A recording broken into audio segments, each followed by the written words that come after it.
வணக்கம் நண்பர்களே, நான் உங்கள் Thirus எலக்ட்ரானிக்ஸ். இன்றைய பதிவில் நம்ம பார்க்கக்கூடியன்னு பார்த்தீங்கன்னா, நீங்கள் இப்போ பார்த்துட்டு இருக்க அவுஜாவோட 700 வாட்ஸ் ஆம்பிளிஃபயர் பற்றி தான் பார்க்க போகிறோம். இந்த ஆம்பிளிஃபயர் பார்த்தீங்கன்னா டபுள் சேனல் கொண்ட ஆம்பிளிஃபயர். இதில் பார்த்தீங்கன்னா ஏ சேனல், பி சேனல் 2 சேனல் மொத்தம் இருக்கும். இப்போ இந்த ஆம்பிளிஃபயரில் ஃப்ரண்டில் என்னென்ன மாதிரி யூஸ் பண்ணியிருக்காங்கிறத வாங்க பார்க்கலாம். அதாவது ஃபஸ்ட்டு பார்த்தீங்கன்னா கிட்டத்தட்ட இதில் ஒரு 6 மைக் யூஸ் பண்ணிக்கலாம். அது மட்டும் இல்லாமல் அந்த கொடுக்கக்கூடிய இன்புட் சிக்னல் ஆக்ஸ் 1, ஆக்ஸ் 2 அதில் பயன்படுத்திக்கலாம். நெக்ஸ்ட் பார்த்தீங்கன்னா இதில் ஸ்டீரியோ அண்ட் மோனோ அப்படிங்கிற பட்டன் கொடுத்துருக்காங்க. இதில் ஸ்டீரியோ வச்சிங்கன்னா பேஸ் ட்ரிபிள் வேலை செய்யாது. மோனோங்கிற சிக்னலை பார்த்தீங்கன்னா பேஸ் ட்ரிபிள் வேலை செய்யும். அந்த மாதிரி இது ஒவ்வொரு சேனலுக்கும் நம்ம ஆடியோ இன்புட் கொடுக்கல ஆஃப் பண்ணிக்கலாம், ஆன் பண்ணிக்கலாம். அந்த மாதிரி இது பார்த்தீங்கன்னா ஏ சேனலுக்கு உண்டான ஒரு வால்யூம் கண்ட்ரோல் ட்ரிபிள் பேஸு. அதே பி சேனல் பார்த்தீங்கன்னா வால்யூம் கண்ட்ரோல் பேஸு ட்ரிபிள். இதிலே பார்த்தீங்கன்னா ஹார்ன் போட்டுக்கலாம், பாக்ஸு போட்டுக்கலாம், அந்த மாதிரி டைப்பு. இப்போ இந்த ஆம்பிளிஃபயரை நம்ம பவர் சப்ளை கொடுத்து செக் பண்ணோம். பட் இருந்தாலும் ரெட் லைட்டும் இந்த இடத்துல ஆன் ஆஃப் 2 சேனல் லைட்டுமே எரியலை. இப்போ இந்த ஆம்பிளிஃபயரை கலட்டிட்டு இன்டீரியரில் என்னென்ன இருக்குன்னு வாங்க பார்க்கலாம்.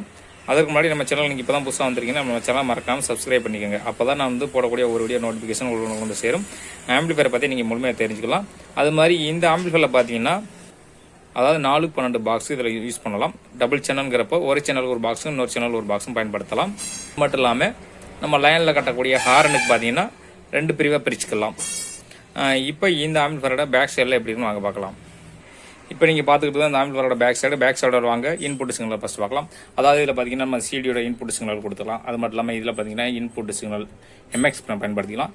இது இன்னொரு ஆம்புக்கு எடுத்துக்கிறது, இது இன்னொரு ஆம்புக்கு எடுத்துக்கிறது. இந்த ப்ரீ அவுட்டுங்கிறது என்னென்னு கேட்டிங்கன்னா நம்ம ஆம்பிளிஃபயரில் எவ்வளோ வால்யூம் இன்க்ரீஸ் பண்ணுறோம் அதுக்கேற்ற மாதிரி அவுட் வரும். இது டேரெக்டாக அப்படியே அவுட்புட் வர்றது. இதோட ரெக்கமெண்டட் வோல்டேஜ் பார்த்தீங்கன்னா டிசி வோல்ட்டு 36 வோல்டேஜ் கொடுக்கணும். அப்போ தான் இந்த ஆம்பிளிஃபயர் டிசியில் வேலை செய்யும். கரெக்டாக அவ்வளோ வோல்டேஜ் கொடுத்தா தான் வேலை செய்யும். நெக்ஸ்ட் பார்க்க போகிறது பார்த்தீங்கன்னா லைன் மேட்சிங் போடக்கூடிய இடம். ஒவ்வொரு சேனலுக்கும் காமன் 70 வோல்ட் 100 வோல்ட்டு. அதே மாதிரி இதுலேயும் காமன் 70 100 வோல்ட்டு பாக்ஸ் பயன்படுத்தக்கூடியது. Common 4 ohms 8 ohms 4 ohms 8 ohms. இவ்வளோ தான் ஃப்ரெண்ட்ஸ் இந்த ஆம்பிளிஃபயரோட பேக் சைடு இதில் பயன்படுத்தக்கூடிய பார்த்தீங்கன்னா டிரான்சிஸ்டர் 5200 தான் பயன்படுத்தியிருப்பாங்க, சிங்கிள் பவர் சப்ளை. இப்போ இந்த ஆம்பிளிஃபயரோட இன்டீரியரில் என்னென்ன இருக்குன்னு வாங்க பார்க்கலாம். இது பார்த்தீங்கன்னா இது பவர் டிரான்ஸ்ஃபார்மர், இது அவுட்புட் டிரான்ஸ்ஃபார்மர், இது ஒரு அவுட்புட் டிரான்ஸ்ஃபார்மர். இங்கே ஒரு டிரைவர் போட்டிருக்கோம், இந்த இடத்துல ஒரு டிரைவர் போட்டிருக்கோம்.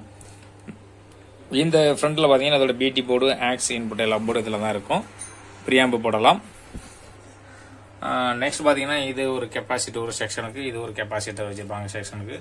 இந்த இடத்துல பார்த்தீங்கன்னா ரெக்டிஃபயர் இருக்கும், இந்த இடத்துல பார்த்தீங்கன்னா ரெக்டிஃபயர் இருக்கும். இந்த ஆம்பிளிஃபயரை பொறுத்தவரை பார்த்தீங்கன்னா இந்த மாதிரி ஆம்பிளிஃபயருக்கு சேஃப்டியாக பவர் டிரான்ஸ்ஃபார்மர் பார்த்தீங்கன்னா சைடில் பார்த்தீங்கன்னா இந்த அவுட்புட் டிரான்ஸ்ஃபார்மர் இந்த அவுட்புட் டிரான்ஸ்ஃபார்மருக்கு இடையில ஒரு பிளேட்டை கொடுத்துருக்காங்க. அதுக்கு என்ன காரணம் கேட்டிங்கன்னா அதாவது நாய்ஸ் எதுவும் வரப்படாங்கிறதுக்காண்டியே கொடுத்துருப்பாங்க. அது மாதிரி சேஃப்டிக்காண்டியும் இதோட டிரான்ஸ்ஃபார்மர் இதில் ஒரு சமயம், இதோட டிரான்ஸ்ஃபார்மர் இதில் ஒரு சமயம் வைக்கிறதுக்காண்டி கொடுத்துருப்பாங்க. அப்புறம் பார்த்தீங்கன்னா இதில் பார்த்தீங்கன்னா ரெக்டிஃபயர்லாம் ஷார்ட் ஆயிடுச்சு, பவர் சப்ளை நடந்த பிரச்சனை. அது மற்றபடி இதில் யூஸ் பண்ணக்கூடிய டிரான்சிஸ்டர் பார்த்தீங்கன்னா டிடிசி 5200.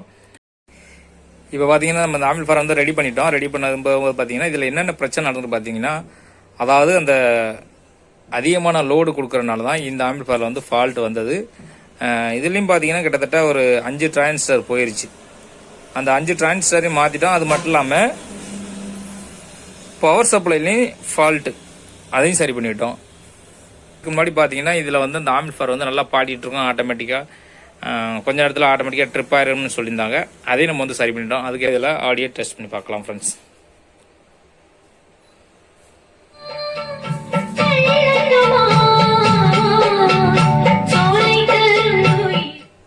இப்போ பார்த்தீங்கன்னா உங்களுக்கு தெரியும் ஆம்பிளிஃபயர் டபுள் சேனலுக்கு நான் ரெடி பண்ணிட்டேன்.